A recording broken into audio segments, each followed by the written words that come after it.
समंदर की इस दिलचस्प लड़ाई के बारे में ज्यादा लोग बात क्यों नहीं करते? पफरफिश मुकाबला मिंट्स शर्म पाए जानते हैं। आप यकीन नहीं करेंगे कि ये मखलूक क्या कर सकती है। सबसे पहले पफरफिश प्यारी लेकिन खतरनाक। जब इसे खतरा महसूस होता है तो ये एक गुब्बारे की तरह फूल जाती है, जिसकी वजह से उसे निगलना मुश्किल हो जाता है। और इसमें टेट्रोटॉक्सिन होता है, जो समंदर के सबसे खतरनाक जहरों में से एक है। इसकी थोड़ी सी मकदार भी शिकारी को बेहोश कर सकती है।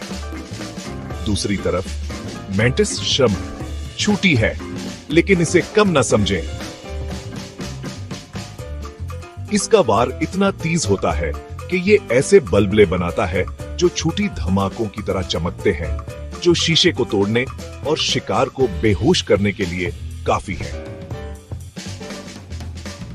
इसके अलावा इसकी बेनाई जानवरों की दुनिया में सबसे बेहतरीन है।